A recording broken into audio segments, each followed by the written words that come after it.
BBYO, I'm Jayson Alonzo. I'm here with Zach Barrick. He's an activist and actor, part of the Marvel Universe. How are you doing today? I'm good. How are you? I'm great.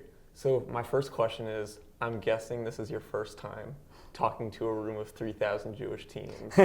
So what was it like being up there and telling your story?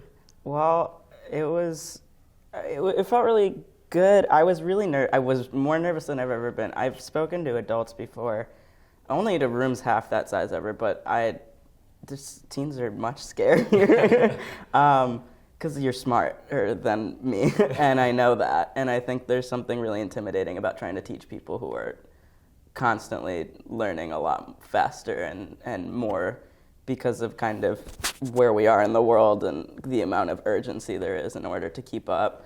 Like when I was in not to be belittling, because but like when I was in high school, like I did not have to worry about kind of some of the things, and that was not that long ago, that are going on in the world now. Like I think, and I'm Jewish and I'm queer, and there are lots of things that terrify me about sort of the general attitude towards Jewish and queer people that is like permeating everything.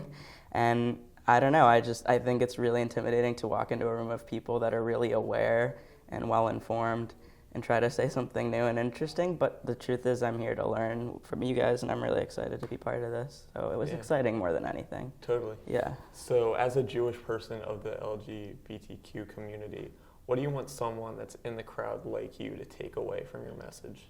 Yeah, I actually went to a leadership conference sort of like this when I was in high school. You guys are super organized, and this is massive, but the biggest thing that I left with was understanding that there were people like me, and I guess I just was like hoping there was someone in there that maybe could have related, because I know that was what was most impactful, was just seeing myself somewhere, because I didn't a lot growing up, and I grew up in an Irish Catholic town, so, and I was always one of like 5 Jewish kids in each of my grades, and when we would do like the concerts and during the holidays, they would call it a Christmas pageant, and we would, like, when I asked my teacher in 3rd grade, why do we only sing about Christmas songs, she said, you can sit down. And then I did, and it was weird. And so I guess I'm just hoping that like someone sees themselves, because it would have just been reassuring to know that we get out of that at some point, and that it becomes better, and that it gets, I don't want to say it gets better, but that things grow and that you grow. And the world is bigger than the world that you exist in at that age. Definitely. Yeah. So Marvel is one of the biggest franchises in the world. So how did it feel being the first openly transgender actor to be part of Marvel? Well, a thing that I found interesting, so in terms of the movies, I am the first openly transgender actor in the movies, but there's been some in the television universe, and I had someone point out to me recently that firsts are a really interesting way to talk about it, because we're constantly breaking barriers and we don't always know who's going to come out as trans and all this stuff. But all semantics aside, I think it felt important, but it also scared me, because I kind of think I didn't know what to expect. Like they flew me out to film, and I didn't know how big my part was. I didn't know what my involvement was going to be. I didn't know who I was going to meet or who was going to be cool and hip, and everybody was, but like I didn't know. And so I think the experience from the moment I got it to the moment the movie came out has been such a whirlwind, because I really feel like I got dropped in the deep end. I had never done any kind of film before. The only project I'd done was a social work video, which I'll never be able to see unless I want to pay tuition to an online psychology school. So it felt big in a lot of ways, because for me, just as a person, like this was my first acting job, and that was a huge deal to be part of this universe anyway, let alone knowing that people were going to be talking about my gender identity constantly. But it felt good, because I know that, like I said, I would have killed to see someone like on screen that represented me as a kid. Would have killed, absolutely. And the Marvel universe is so, they've done such good world building with it that like it is meant to reflect what exists now, that like it should have trans people in it. Like there just are tons of trans people that are out and talking about it now. So it made sense, and it felt good to be part of that. It feels good to be that role model that you actually are the person. 100%, yeah, okay. Absolutely. So why do you think it's important to have LGBTQ plus representation in the entertainment industry? Yeah, well, I would say there's a million reasons, but I think the biggest one that I think is just really important right now. So, like in South Dakota, and I believe Ohio as well, they're trying to pass these bills that would criminalize trans-specific health care to youth. So basically, if a doctor and if a parent and everybody was on board and they wanted to give a kid hormones, the doctor could go to jail for that, and that kills. I mean, the suicide attempt rate among trans people, I think, is like 44%.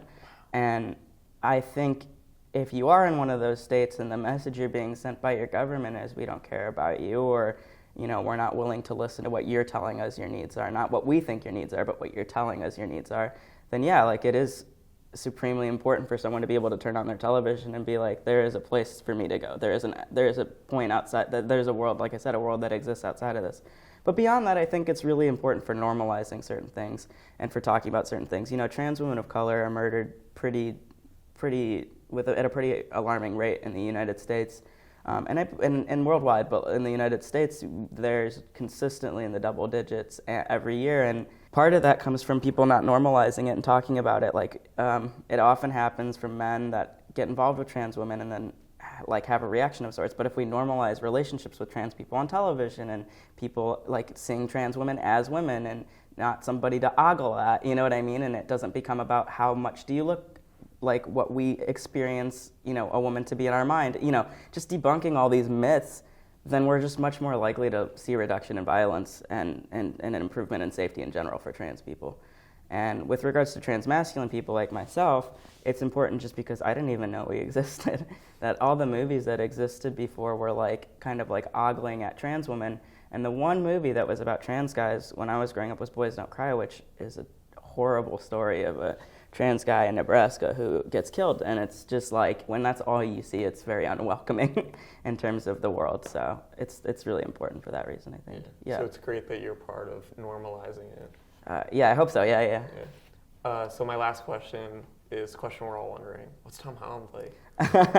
He's a super duper nice guy. He very, very welcoming. Everybody that we worked with was super duper nice. But actually my Uber driver yesterday asked me when you work on a movie, are the people who are really big, do they talk to you if you're not big? And I was like, I don't know if on every set that's what it's like, but it was he was super nice, engaged, and we all hung out in and out of filming. So it was nice to have friends and to connect with people and make new relationships with people that I really admired. Because when he says something like, let's support trans people, or if he comments on something, that's a lot more meaningful. You know what I mean? He has, I think, millions of followers, and he did. I mean, he's supported me online and to my face. He's a nice guy. He's a good guy. So, yeah, that's all I can say about that, yeah. Yeah, I remember he came under fire for saying that he would be okay with Spider-Man being gay. Oh, yeah.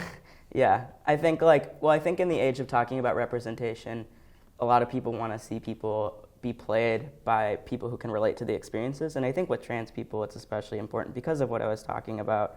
Because when trans women are seen as men, that's when a lot of the violence occurs. So if we keep casting trans women with people who identify as men, it sort of sends that message.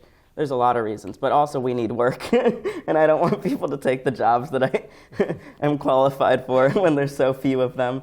And so I think that's what a lot of that conversation is about when people talk about that. But I think, I know Tom is one of the nicest guys and a really well-educated and super on the pulse of things. And I didn't hear about that controversy, but I know him and he's super nice. Yeah, good guy. Great. Yeah. Awesome. So thank you for being here today. Yeah, absolutely.